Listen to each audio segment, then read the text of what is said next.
Assalamualaikum dan salam sejahtera kepada semua penonton. Di dalam video kali ini, kami daripada kumpulan 12 akan membentangkan sebuah topik yang bertajuk kepentingan menghapuskan amalan stereotip terhadap etnik dan kaum demi kesepaduan sosial. Malaysia ialah sebuah negara yang mempunyai masyarakat berbilang kaum sejak sekian lama. Pelbagaian kaum serta kemajmukan yang wujud dalam negara ini seperti kemajmukan masyarakat, budaya dan sistem kepercayaan bukanlah sesuatu yang baru bagi masyarakat Malaysia, tetapi ianya telah lama diwarisi daripada zaman nenek moyang mereka sejak zaman lamanya. Sehingga hari ini, kepelbagaian dari segi agama, sosial dan budaya telah menjadi latar kepada pembentukan hubungan antara etnik dan kaum di Malaysia.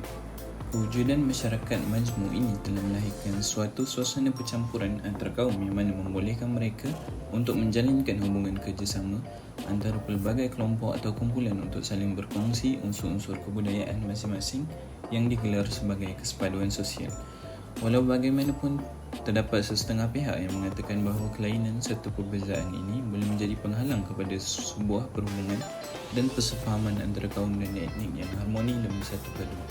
Hal ini kerana kelainan itu sering menimbulkan persepsi dan stereotip negatif yang tidak begitu baik antara etnik. Sebagai seorang rakyat Malaysia yang matang, kita perlulah melihat perbezaan yang terdapat di antara kita sebagai peluang untuk lebih mengenali dan memahami keunikan identiti yang wujud di antara satu sama lain. Bukannya menjadikan ia sebagai ruang untuk berbalah serta saling menghina kumpulan yang lain sehingga menimbulkan suatu sifat kebencian yang tidak berasas lagi menguntungkan. Maka segala amalan yang berasaskan stereotip terhadap etnik dan kaum perlulah dijauhi dan ditinggalkan oleh setiap rakyat Malaysia demi menjaga pelbagai kepentingan di antara kita secara bersama. Sebelum itu, apakah yang dimaksudkan dengan stereotip terhadap etnik dan kaum? Di dalam konteks ini, stereotip dapat didefinisikan sebagai suatu tanggapan atau kepercayaan umum tentang suatu kumpulan etnik dan kaum. Ianya juga dapat difahami dengan suatu gambaran berlebihan tentang suatu perlakuan baik dan buruk yang ditujukan kepada suatu kumpulan berteraskan interaksi dan semangat perkauman. Fahaman stereotip ini akan menimbulkan perasaan yang negatif dalam kalangan masyarakat, khususnya masyarakat majmuk di Malaysia kerana fahaman ini mengakibatkan sesuatu kumpulan etnik memandang rendah terhadap kumpulan etnik yang lain, membataskan interaksi antara etnik dan secara tidak langsung menimbulkan semangat perkauman yang menebal. Apabila fahaman stereotip tersebut diaplikasikan dalam kehidupan seharian melalui perbuatan dan kelakuan, maka wujudlah perkara yang dipanggil amalan stereotip. Di antara kepentingan menghapuskan amalan stereotip terhadap etnik dan kaum adalah kita dapat mewujudkan sebuah suasana masyarakat yang harmoni dan sejahtera. Hal ini kerana apabila kita rakyat yang berlainan kaum menjauhkan diri daripada bersikap mudah buruk sangka serta mengambil tindakan yang melulu dalam menilai seseorang, amalan saling menghormati di antara kita akan dapat diamalkan secara bersama serta kita akan lebih mudah menerima perbezaan yang wujud di antara satu sama lain. Sejarah silam yang pahit seperti peristiwa 13 Mei 1969 telah banyak mengajar kita untuk mengambil berat tentang betapa pentingnya nilai perpaduan antara kaum. Sehubungan dengan itu, pihak kerajaan pada ketika itu telah mengambil pelbagai langkah serta inisiatif seperti rukun negara, dasar ekonomi baru untuk meredakan perbalahan yang berlaku serta memupuk kembali semangat di antara kaum untuk saling memahami serta bersatu padu di dalam diri mereka. Hasilnya dapat dilihat apabila masyarakat Malaysia pada hari ini telah semakin matang dalam menerima perbezaan demi mewujudkan suasana yang aman dan damai di antara mereka. Selain itu, kita akan melahirkan generasi yang bijak dalam bersosial serta bersikap rasional bagi membuat sesuatu keputusan.